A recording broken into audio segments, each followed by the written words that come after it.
everybody and welcome to another top 5 records video, and one of my toughest videos yet, because Bob Dylan is one of the most important, most brilliant artists who has ever lived. And although he is praised by most, I think a lot of his aspects are overlooked. Some people say he's a bad singer. This man is not a bad singer.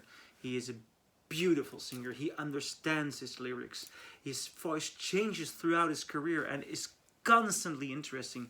This is a voice you want to listen to because he has something to say, and his melodies are brilliant. Everybody's talking about his lyrics, and his lyrics are Nobel Prize winning. I mean, it's awesome. But the melodies, the way these songs are composed, this is a brilliant artist, a brilliant composer, and a brilliant writer.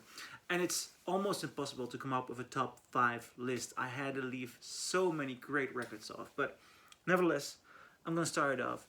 It's very personal. These are my 5 favorite Bob Dylan records.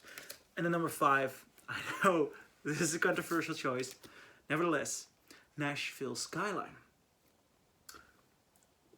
Nashville Skyline came out at a time when everybody, it was 1969, was expecting him to reflect on the times. He was being,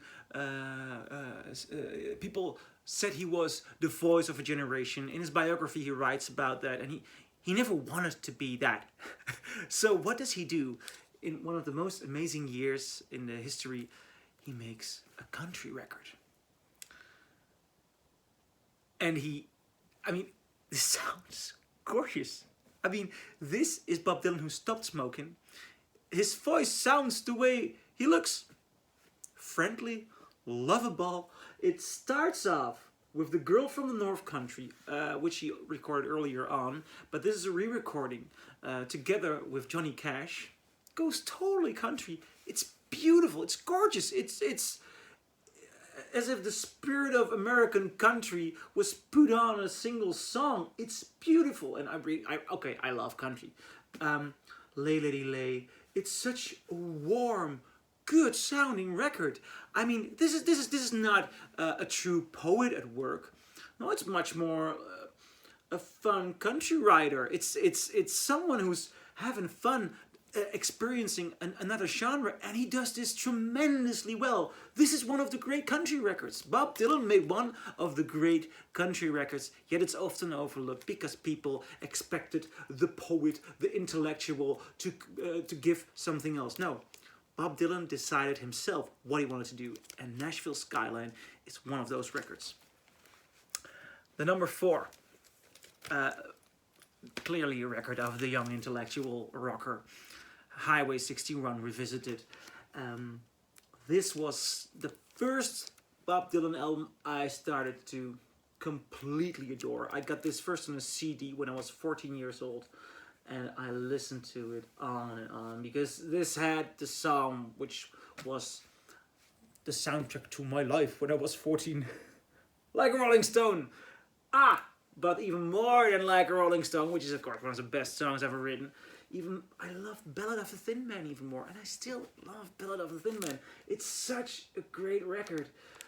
Desolation Row, so many great songs. I mean, clearly the Beatles saw of him as competition for sheer songwriting. I mean, these are good rock songs. This is a brilliant rock record, and Bob Dylan rocks all the way on this one.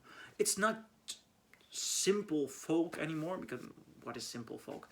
This man had developed into something totally new, quite unique, and a lyricist of, well, he was a lyricist of no proportion.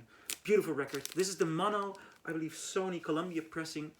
It comes from a box, the mono recordings box, and those contain some of the best Bob Dylan pressings. There are people who say they even sound better than the Mobile Fidelity Sound Labs. I have not compared them, but this is clearly the best sounding version I have ever heard. And the mono recordings box is not that expensive. It's still for sale, and it's one of the best ways to experience Bob Dylan, because those records should be listened to in mono.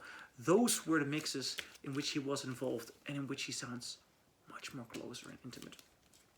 On the number 3 of this list, the Freewheelin, and this is a real folk record. His second album, and I enjoy his first album, but this was his breakthrough record, and it is the one that sounds stellar, gorgeous. I mean, I have compared this to, by the way, the Sony mono one. This is the first British mono one.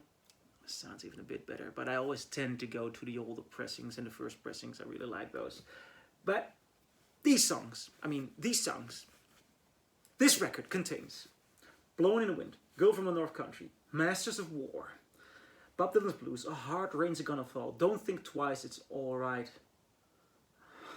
I mean, all those songs on a single record, and Bob Dylan's voice is fresh on this. This sounds intimate. A guy with a guitar has never sounded this good, ever.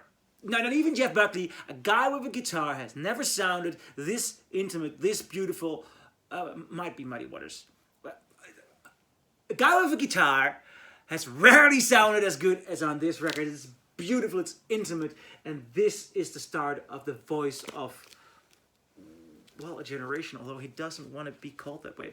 Just a great musician. Not just a great musician, one of the best. And the Freewheelin', oh, it's such a pure, beautiful record.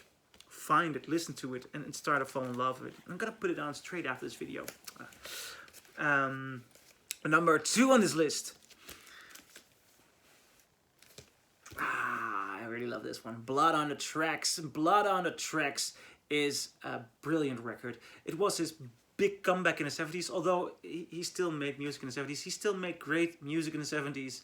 And when this was released in 1975, he proved to be still one of the greatest musicians ever. I mean, Tangled Up in Blue, Simple Twist of Fate, Idiot Wind, You're Gonna Make Me Lonesome When You Go. There are so many great records. There's so many great songs on there.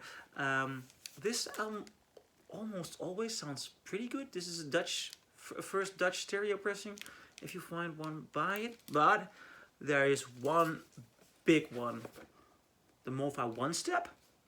This is one of the best things to put on a record player. It is such an amazing pressing.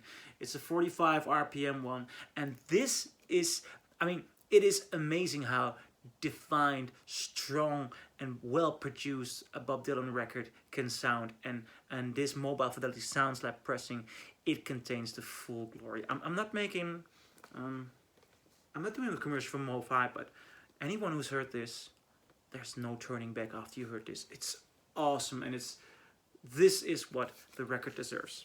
Now, my number 1 Bob Dylan, my favorite Bob Dylan record. And it's this one. Yeah, I believe this is the proper way to hold. I can also hold it like this. It feels more comfortable to hold it like this. Blonde on Blonde. Blonde on Blonde is a masterpiece. It has so many fantastic songs. It is, he does bizarre things. I mean, he goes to Nashville, but he's not recording a country album yet. It's almost, it has blues influences, it has folk influences, it is clearly a rock record. It goes to totally new places. And I always thought that this was a very cynical record when I listened to it in stereo. This is an American stereo pressing. And I enjoyed the stereo pressing. I really enjoyed the stereo pressing because it's a wild, adventurous record. It's beautiful, it's intimate.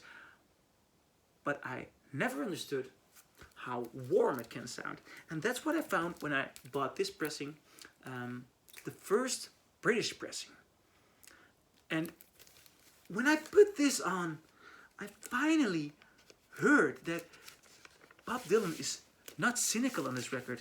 He is sincere. Sad-Eyed Lady from the Lowlands is a very, very sad, sincere song.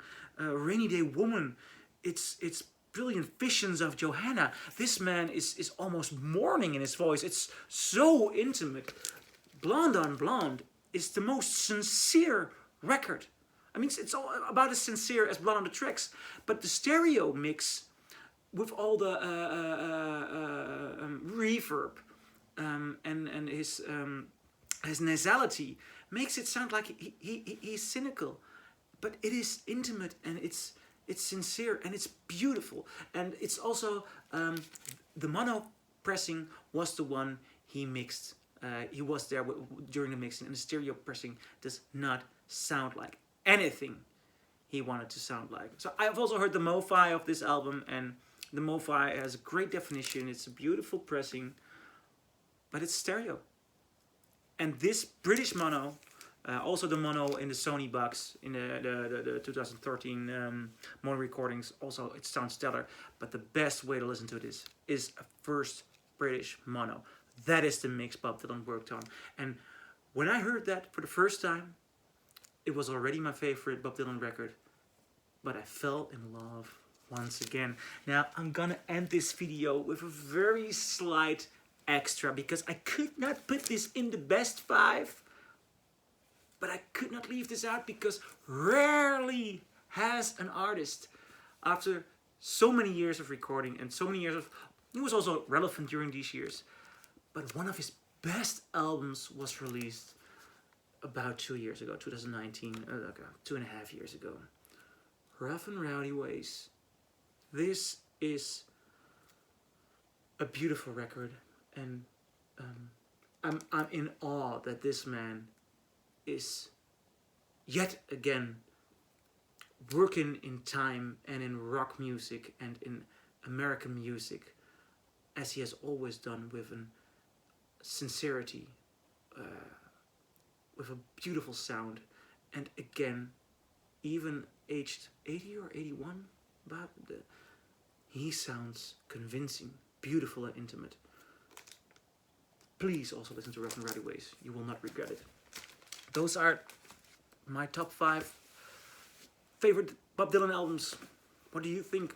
Respond, agree or disagree. And I can imagine that you disagree, because this man has so many great records. But let's start a discussion, and see you in my next video.